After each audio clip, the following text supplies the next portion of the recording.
Luke 22. The festival of unleavened bread, which is also called Passover, was approaching. The leading priests and teachers of religious law were plotting how to kill Jesus, but they were afraid of the people's reaction. Then Satan entered into Judas Iscariot, who was one of the 12 disciples, and he went to the leading priests and captains of the temple guard to discuss the best way to betray Jesus. They were delighted, and they promised to give him money. So he agreed and began looking for an opportunity to betray Jesus so they could arrest him when the crowds weren't around. Now the festival of unleavened bread arrived when the Passover lamb is sacrificed. Jesus sent Peter and John ahead and said, "Go and prepare the Passover meal so we can eat it together." "Where do you want us to prepare it?" they asked him. He replied, "As soon as you enter Jerusalem, a man carrying a pitcher of water will meet you. Follow him. At the house he enters, say to the owner, 'The teacher asks, where is the guest room where I can eat the Passover meal with my disciples?' He will take you upstairs to a large room that is already set up. That is where you should prepare our meal." They went off to the city and found everything just as Jesus had said, and they prepared the Passover meal there. When the time came, Jesus and the apostles sat down together at the table. Jesus said, "I have been very eager to eat this Passover meal with you before my suffering begins. For I tell you now that I won't eat this meal again until its meaning is fulfilled in the kingdom of God." Then he took the cup of wine and gave thanks to God for it. Then he said, "Take this and share it among yourselves. For I will not drink wine again until the kingdom of God has come." He took some bread and gave thanks to God for it. Then he broke it in pieces and gave it to the disciples, saying, "This is my body, which is given for you. Do this in remembrance of me." After supper, he took another cup of wine and said, "This cup is the new covenant between God and his people, an agreement confirmed with my blood, which is poured out as a sacrifice for you. But here at this table, sitting among us as a friend, is the man who will betray me. For it has been determined that the Son of Man must die. But what sorrow awaits the one who betrays him?" The disciples began to ask each other of which of them would ever do such a thing. Then they began to argue among themselves about who would be the greatest among them.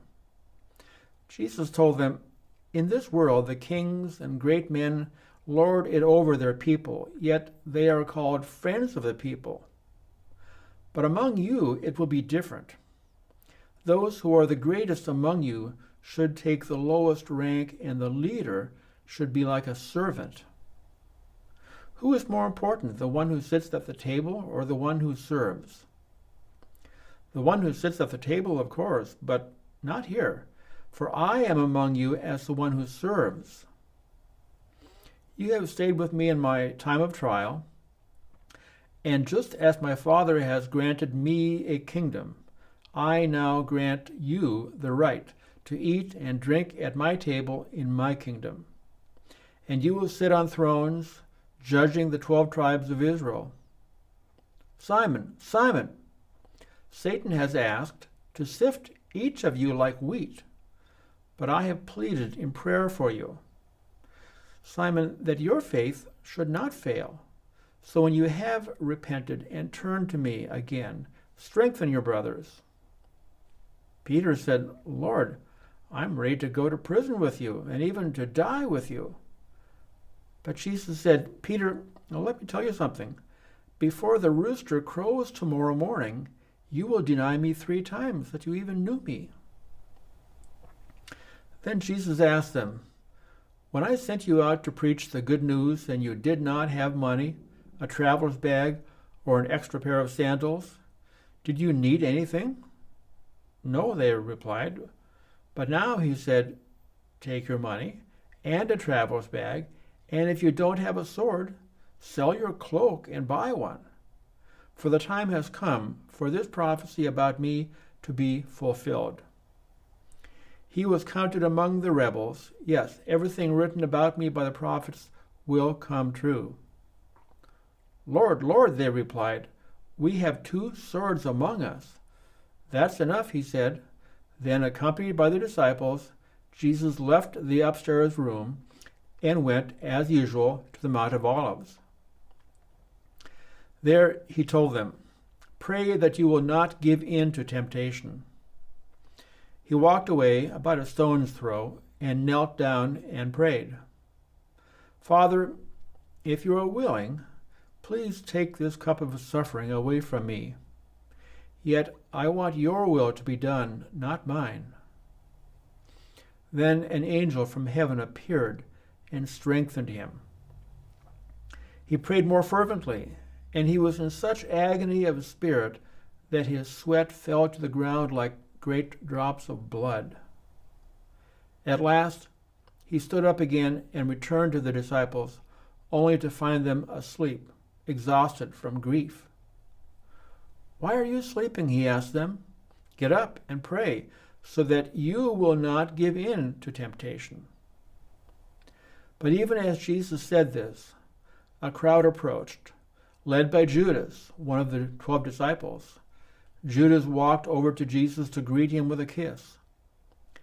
But Jesus said, Judas, would you betray the Son of Man with a kiss? When the other disciples saw what was about to happen, they exclaimed, Lord, should we fight? We brought the swords. And one of them struck at the high priest's slave, slashing off his right ear. But Jesus said, no more of this. And he touched the man's ear and healed him. Then Jesus spoke to the leading priests, the captains of the temple guard, and the elders who had come for him. Am I some dangerous revolutionary, he said, that you come with swords and clubs to arrest me? Why didn't you arrest me in the temple? I was there every day. But this is your moment, the time when the power of darkness reigns. So they arrested him and led him to the high priest's home, and Peter followed at a distance. The guards lit a fire in the middle of the courtyard and sat around it. Peter joined them there. A servant girl noticed him in the firelight and began staring at him. Finally, she said, this man was one of Jesus' followers. But Peter denied it. Woman, he said, I don't even know him. After a while, someone else looked at him and said, you must be one of them. No, man, I'm not, Peter retorted. About an hour later, someone else insisted, this must be one of them because he is a Galilean too. But Peter said, man, I don't know what you're talking about. And immediately, while he was still speaking, the rooster crowed. At that moment, the Lord turned and looked at Peter. Suddenly, the Lord's words flashed through Peter's mind. Before the rooster crows tomorrow morning, you will deny 3 times that you even know me. And Peter left the courtyard, weeping bitterly. The guards in charge of Jesus began mocking and beating him. They blindfolded him and said, prophesy to us. Who hit you that time? And they hurled all sorts of terrible insults at him. At daybreak, all the elders of the people assembled, including the leading priests and the teachers of religious law. Jesus was led before the high council, and they said, tell us, are you the Messiah? But he replied, if I tell you, you won't believe me. And if I ask you a question, you won't answer. But from now on, the Son of Man will be seated in the place of power at God's right hand. They all shouted, so are you claiming to be the Son of God? And he replied, you say that I am. Why do we need other witnesses? They said, we ourselves heard him say it.